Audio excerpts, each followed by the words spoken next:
Hello everyone, আসসালামু আলাইকুম। কেমন আছেন সবাই? আমি মুক্তা জীবনের ডায়েরি ইউটিউব চ্যানেলে আপনাদেরকে আরও একবার স্বাগত জানাই। দূরে এবং কাছে, দেশ এবং দেশের বাহিরে যে যেখান থেকে ভিডিওটি দেখছেন, আশা রাখি সবাই ভালো আছেন। আলহামদুলিল্লাহ, আমরাও বেশ ভালো আছি। আজকে আপনাদের সাথে এলোমেলো একটা ভিডিও নিয়ে হাজির হয়েছি। জানি না আজকের ভিডিওটা আপনাদের কাছে কতটুকু ভালো লাগবে।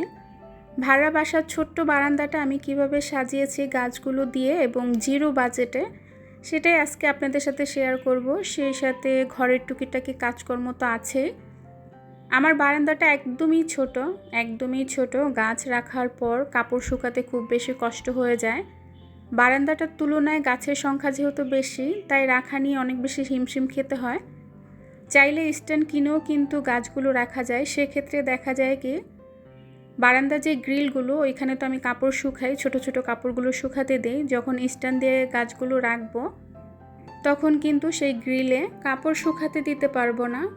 সেই জন্য এক সিরিয়ালে যেভাবে রেখেছি, তারপরে দেখা যায় কিছু অংশ বাকি থাকে, ওইখানে টুকিটাকি কাপড় শুকাই। সেই সাথে একটা রশি টাঙিয়ে রেখেছি, ওইটার মধ্যে কাপড় শুকাই। বারান্দার গাছগুলো রাখার জন্য আমি কিছু কাঠের অংশ ব্যবহার করেছি। ঘরে কিছু ছোট ছোট কাঠ ছিল, সেই কাঠগুলোই আমি রশি দিয়ে বেঁধে তারপরে গাছগুলো রেখেছি। আমি যেহেতু গাছ লাগাতে পছন্দ করি আর গাছের যেহেতু অনেক বেশি শখ, সেই জন্য দেখা যায় কি এত কষ্ট করেও গাছগুলো এভাবে রেখেছি। আমার ভাড়া বাসার ছোট্ট বারান্দাটা আমি একদম জিরো বাজেটেই কিন্তু রাখার চেষ্টা করেছি, কোনো রকম টাকা পয়সা খরচ করি নেই।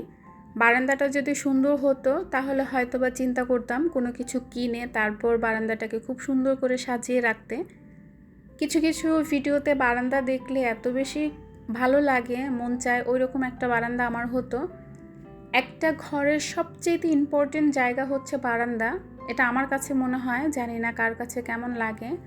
আমি যখন বাসাটা নিয়েছিলাম তখন হয়তো অতটা খেয়াল করি নাই, আর তখন তো অত বেশি সোশ্যাল মিডিয়ায় ছিলাম না, এত বেশি ঘাটাঘাটি করতাম না, বুঝতাম না। হয়তো বা তখন আমার সেই মন মানসিকতা ছিল না। তারপর আস্তে আস্তে আমি গাছের প্রেমে পড়ে গেলাম। তখনও টুকিটাকি গাছ লাগাতাম, এমন না যে গাছ লাগাতাম না, তখন টুকিটাকি গাছ ছিল, যেমন সবজি গাছ ছিল। পুঁই শাক খেতাম, পুঁই শাকের ডাঁটাটা পুঁতে রাখতাম। কলমি শাক খেতাম, সেটার ডাঁটা পুঁতে রাখতাম, এইভাবে ছিল। তো ফুলের গাছ বা এরকম কোনো মন মানসিকতা ছিল না। আস্তে আস্তে দেখলাম যে গাছের প্রেমে এতটাই পড়ে গিয়েছি, গাছ লাগাতেই ভালো লাগে, গাছ দেখলেই কিনতে ইচ্ছে করে। কিন্তু বারান্দাটা যে ছোট, সেই সাথে কাপড় শুকাতে দিতে পারি না। গাছগুলো রেখে অনেক বেশি কষ্ট হতে হয়। দেখা যায় কি, মোস্তাকিমের বাবাও মাঝে মধ্যে অনেক বেশি হইচই করে যে কাপড় শুকাতে দেওয়া যায় না তোমার গাছের জন্য। আবার দেখা যায় যখন কাপড় শুকাতে দেয় আমার অনেক বেশি টেনশন লাগে, কোন গাছটা নষ্ট হয়ে যায় বা কোন গাছের মাথাটা ভেঙে যায়। তো দেখা যায় একটা প্যারাই থাকে সব সময়। এই জন্য তেমন করে কোনো গাছ কেনা হয় না বা কোনো কিছু কিনে গাছ লাগাতেও পারি না। যেভাবে আছে সেভাবে একটু উলটপালট করে সবসময় রাখার চেষ্টা করি। তো যাই হোক, অনেক বকবক করলাম। তারপরে কিন্তু অফ ক্যামেরায় সোহানার রুমটা খুব সুন্দর করে গুছিয়ে নিয়েছি। আমাদের রুমটা গুছালাম, সেটা তো আপনারা দেখলেনই। তো সোহানার রুমে যে পড়ার টেবিলটা, এই টেবিলটা নিয়ে কিন্তু অসংখ্য প্রশ্ন ছিল আপুদের। যদিও আমি কমেন্টে উত্তর দিয়েছিলাম, অনেক আপুরা জানতে চেয়েছিলেন যে এই পড়ার টেবিলের দাম কত নিয়েছে। টেবিলটা প্রায় 6-7 মাস হয়েছে আমি কিনেছি, হয়তো আরও বেশি হবে, আমার আসলে মনে নাই। যখনই কোনো ভিডিওতে টেবিলটা থাকে তো সেই ভিডিওতেই প্রশ্ন আসে যে আপু আপনার টেবিলটার দাম কত নিয়েছে, তো আপনাদের টেবিলটার একটু ডিটেলস আমাকে দেখাইয়েন। তো এই জন্য আজকে আসলে ভিডিওতে মূলত ভালো করে দেখানো। সবসময় তো একদম ছটফট করে ভিডিও করি, সেভাবে দেখানো হয় না। টেবিলটা আসলে উড কাঠের। এখন তো মার্কেটে উড কাঠের ফার্নিচারের অনেক বেশি চাহিদা আর মানুষ অনেক বেশি পছন্দ করে। বিশেষ করে আমারও অনেক বেশি ভালো লাগে। তো টেবিলের দাম নিয়েছিল 6,500 টাকা। হ্যাঁ, 6,500 টাকা। আর দোকান থেকে আমাদের রুম পর্যন্ত মানে 5 তলায় ওঠা নিয়ে খরচ পড়েছিল 500 টাকা। তো মোট 7,000 টাকা আমাদের খরচ হয়েছে, যেমন টেবিলের দাম আর সেই সাথে আনা নিয়ে খরচ 7,000 টাকা। আর টেবিলের মোট দাম হচ্ছে 6,500 টাকা। সত্যি কথা বলতে অনেক দিন হয়ে গেলে কোনো কিছুর কথা আমার তেমন একটা মনে থাকে না। তো এই জন্য আমি এই টেবিলের মেমোটা বের করেছিলাম, তারপরে ডিটেলস জেনে এখন আপনাদের সাথে শেয়ার করছি। তো আশা করি যারা প্রশ্নগুলো করেছিলেন বা জানতে চেয়েছিলেন আজকে আপনারা ভিডিওটা দেখবেন এবং আপনাদের উদ্দেশ্যে আমার বলা কথাগুলো আপনারা বুঝতে পারবেন।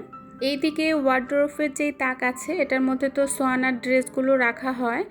তো এই ড্রেসের নিচের যে অংশটা এখানে দেখলাম তেলাপোকার এত বেশি ময়লা হয়েছে। গতকালই এটা আমার চোখে পড়েছিল, যদিও এ পাশের তাকটা তেমন একটা খোলা হয় না। সেই যে বাড়ি থেকে এসেছিলাম ঈদের পরে, তো ঈদের পরে যে কাপড়গুলো রেখেছিলাম তারপরে আর সেভাবে বের করা হয় নাই বা এই তাকটাও খোলা হয় নাই। আজকে খোলার পর দেখলাম এত বেশি ময়লা তেলাপোকার, তখন ঝেড়ে মুছে এখন ঘরটা মুছে নিচ্ছি, তারপরে রান্না করব। তারপরে এই কাপড়গুলো সুন্দর করে আবার ভাঁজ করে রাখবো।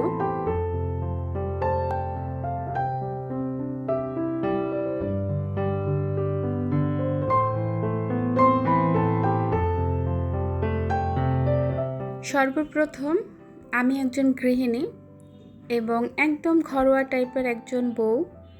আমি সবসময় ঘরে থাকি আর ঘরের কাজকর্ম নিয়েই ভিডিওটা সাজাই। হয়তো অনেকে আছেন যে একই ধরনের ভিডিও দেখতে দেখতে আপনাদের ভালো লাগছে না, বুঝি, সব কিছুই তো বুঝি। তারপরেও দেখা যায় কি এই চার দেয়ালের মাঝে যেহেতু আমরা বন্দি, এর বাহিরে আমাদের কোনো জীবন নাই। আমরা সেই সকাল থেকে রাত অবধি সংসারটাকে নিয়েই পড়ে থাকি, বাচ্চা কাচ্চা স্বামী সবাইকে নিয়েই থাকি। বাহিরে সেভাবে যাওয়া হয় না, কোথাও ঘুরতে বা কোথাও রেস্টুরেন্টে খেতে সেভাবে আসলে যাওয়া হয় না। যদি যাওয়া হতো অবশ্যই আপনাদের সাথে শেয়ার করতাম।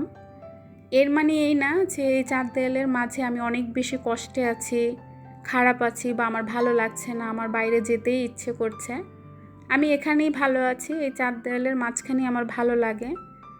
ওই বাহিরে ঘোরাফেরা, বাহিরে খেতে যাওয়া এটা আমি কখনোই পছন্দ করি নাই। যদি করতাম বা ইচ্ছে হতো অবশ্যই হাজব্যান্ড নিয়ে যেত।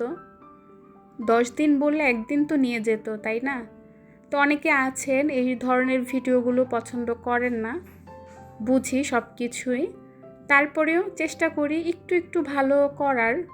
এক ধরনের ভিডিও, একই রকম জিনিস, একই সব কিছু দেখতে দেখতে অনেকের বোরিং লাগে, সেটাও বুঝি। তবে শেষে একটা কথাই বলবো, কিছুই করার নাই। আমরা যেহেতু ঘরোয়া টাইপের ভিডিওগুলো তৈরি করি, আমাদের ভিডিওগুলো হয়তো একই রকম হয়। আপনাদের যাদের ভালো লাগবে দেখবেন, যাদের ভালো লাগবে না দেখবেন না। এখানে জোর করার মতো কিছুই নেই। তো যাই হোক, এখানে এখন মশলাটা ভালো করে কষিয়ে নিয়েছিলাম, সাথে কয়েকটা আলু দিয়েছিলাম। আলু কষানোর পর মুরগিটা দিয়ে দিলাম। আজকে দুপুরে আপাতত মুরগি রান্না করছি, রাতে তো রান্না হবে, কারণ একটা আইটেম দিয়ে তো আর কখনো খাওয়া হয় না। রাতে কিছু না কিছু হালকা পাতলা করতে হয়। রান্নাটা বসিয়ে দিয়ে কিছু কাপড় ধুয়েছিলাম, সেগুলো বারান্দায় শুকাতে দিলাম। তো যখন বেশি কাপড় ধুই তখন একসাথে শুকাতে দেওয়া হয় না বা দেওয়া যায় না। অর্ধেক কাপড় যখন শুকিয়ে আসে সেই কাপড়গুলো ঘরে নিয়ে যাই, বাকি অর্ধেক কাপড়গুলো আবার বারান্দায় দিই। আসলে ভাড়া বাসায় থাকাটা অনেক কষ্টের, যে কষ্টগুলোর কথা বলে শেষ করা যাবে না। তারপরে আমরা ভাড়াটিয়ারা, ভাড়া যেহেতু থাকতেই হবে, সব কিছু নিয়ে ম্যানেজ করে থাকার চেষ্টা করি, এই হচ্ছে বিষয়। তো কাপড়গুলো শুকাতে দিলাম আর কিছু কাপড় বালতিতে রেখে দিলাম। কাজের ফাঁকে ফাঁকেও রান্না করছি, আবার রান্নার ফাঁকে ফাঁকেও কাজ করছি। এই হচ্ছে আমাদের গৃহিণীদের মূল কথা। আমরা একটা কাজ নিয়ে বসে থাকি না, একটা কাজের সাথে হাজারটা কাজ করি।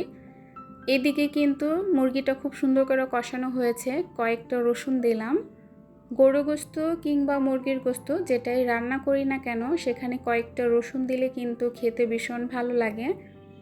এত বেশি সিদ্ধ হয় ভাতের মধ্যে, আমার কাছে মানে ডলে ডলে খেতে খুব বেশি ভালো লাগে। মুরগিটা হয়ে যাওয়ার পর জিরা গুঁড়া দিয়ে দিলাম। ভেবেছিলাম একদম ভাজা ভাজা করব, তো মোস্তাকিম তো একটু ঝোল ছাড়া ভাত খেতে পারে না। আর দুপুরের খাবারটা যেহেতু ও যদি তৃপ্তি নিয়ে খেতে না পারে তাহলে ছোট মানুষ ভালো লাগবে না। আসলে দুপুরের খাবারটাই হচ্ছে মেন। এই জন্য একটু মাখো মাখো ঝোল রাখলাম, কিছু কাঁচামরিচ দিলাম দেখার সৌন্দর্য আর ফ্লেভারের জন্য। এখন 5 মিনিটের মতো ঢাকা দিয়ে রাখবো। তারপরে দেখা যায় ঘরের যে কাজকর্মগুলো আছে সেগুলো সেরে মোস্তাকিমকে ভাত দিয়ে দিব। ওরা এখন স্কুল থেকে আসে নাই, আমি কিন্তু একা একাই ঘরে কাজ করছি। সত্যি কথা বলতে বাসায় যখন কেউ না থাকে তখন দেখবেন কি কাজ নিরিবিলি করতে বেশি ভালো লাগে, আর সেই কাজে কিন্তু মনোযোগও দেওয়া যায়।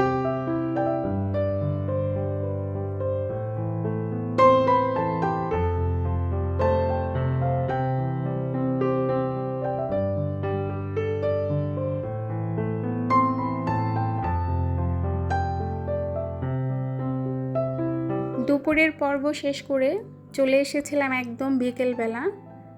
ওয়ার্ড্রোব থেকে যেই ড্রেসগুলো বের করে রেখেছিলাম সেই ড্রেসগুলো এখন গুছিয়ে নেব। সোহানাকে বলছিলাম যে ড্রেসগুলো গুছিয়ে দিতে, আর আমি একটা একটা করে ভাঁজ করে রেখে দেই। তো এখানে যেহেতু তেলাপোকা হয়েছে তার মানে ওয়ার্ড্রোবের ভিতরে যে তাকগুলো ওইখানেও তেলাপোকা হয়েছে। একদিনে তো আর এতগুলো কাপড় বের করে গোছানো সম্ভব না, কারণ সংসারের বাকি কাজগুলো তো করতে হয়। এই কাজগুলো করতে গেলে একটু ফ্রি টাইম লাগে, ফ্রি সময় লাগে। আজকে যেহেতু একটা সকাল বারান্দার পিছনেই গিয়েছিল, তাই আর সেভাবে এই কাপড়গুলো বের করা হয় নাই। আমি তো পরে ওয়ার্ড্রোবে হাত দিয়েছিলাম, কি একটা যেন বের করতে যেয়ে আমার তেলাপোকার ময়লাগুলো চোখে পড়েছিল। এই জন্য আজকে এটা ভাঁজ করলাম, পরিষ্কার করলাম। আগামীকাল যদি সময় পাই, হাতে ফ্রি টাইম থাকে, তখন এই তাকগুলো পরিষ্কার করব। সত্যি এইগুলো কথা মনে পড়লে একদম মাথা গরম হয়ে যায়, কারণ ভিতরে এত কাপড় রাখা, এই কাপড়গুলো বের করে ভাঁজ করা পরিষ্কার করা চারটেখানে কথা না। এমনিতে সোহানার পরীক্ষা চলছে, তো ওর আগামী মাসের 5 তারিখ পর্যন্ত পরীক্ষা হবে। ওর যখন পরীক্ষা শেষ হবে তখন মা মেয়ে মিলে এই কাজগুলো করব। এখন আপাতত এই কাজে হাত দিব না। তো সোহানা যদি সাথে থাকে, ও যদি একটু সাহায্য করে তাহলে আমার অনেকটাই ভালো লাগে, কারণ নিজে দেখা যায় কিছু কাজ যদি অনেকক্ষণ নিয়ে করতে যাই তখন অনেক বেশি বিরক্ত লাগে, তখন মনে হয় যে সব কিছু ছুঁড়ে ফেলে দেই। তো এই জন্য দেখা যায় সাথে যদি একজন থাকে একটু সাহায্য করে বা একটু কথাবার্তার সাথে বলা যায় তাহলে সেই কাজটা করতে কিন্তু ভীষণ ভালো লাগে। কথা বলতে বলতে এদিকে কিন্তু ড্রেসগুলো গুছিয়ে নিয়েছি। আসলে এখানে সবগুলো ড্রেস রাখা সম্ভব হয় নাই। এখানে হচ্ছে সোহানার 3 পিসের কালেকশনগুলো, তাও একটা হ্যাঙ্কারে 2টা করে 3 পিস রেখেছি কারণ জায়গা হয় না। আর টপসের যে কালেকশনগুলো ওইগুলো আমি সুকেসের তাকে রেখেছি ভাঁজ করে। এটা হচ্ছে সন্ধ্যার পরের ভিডিও। গ্রাম থেকে বড় ভাই আর ভাবি এসেছে, তো মা আমাদের জন্য অনেক কিছু পাঠিয়েছেন। এই দেখেন এখানে মোরব্বা পাঠিয়েছে, আর এই মোরব্বাগুলো দেওয়া যেই কষ্ট, বয়স্ক মানুষ হয়ে আমাদের জন্য মোরব্বা বানিয়ে পাঠিয়েছে। শুধু আমার জন্য না, আমাদের 3 বোনের জন্য, 2 ভাইয়ের জন্য, আবার দেখা যায় ঘরে আব্বা আছে, আব্বার জন্য। তো বয়স্ক মানুষ হয়ে এই মোরব্বাগুলো কেচা, তারপর বানানো, তারপর ছাদে নিয়ে শুকানো, কি যে একটা কষ্ট। আর মা আছে বলে এত কষ্ট করে জিনিস তৈরি করে সেই জিনিসটা আবার এত যত্ন নিয়ে আমাদের জন্য পাঠায়। এখানে কিন্তু শুকনা মরিচ দিয়েছে, তারপর কাঁঠাল দিয়েছে, আমাদের পুকুরের কিছু মাছ, সেই সাথে মাছের ডিম, তারপর হচ্ছে খুদ, মানে চালের খুদ, খুদের ভাত খাওয়ার জন্য দিয়েছিল। তো সব কিছু গুছিয়ে রাখছি। আসলে মা আছে বলেই এত ভালোবাসা বা এত যত্নের জিনিসটা আমরা এত দূরে বসেও খেতে পারি। তো ভিউয়ার্স, আজ এখান থেকেই বিদায় নিচ্ছি। সবাই ভালো থাকবেন, সুস্থ থাকবেন, নিরাপদে থাকবেন। আল্লাহ হাফিজ, আসসালামু আলাইকুম।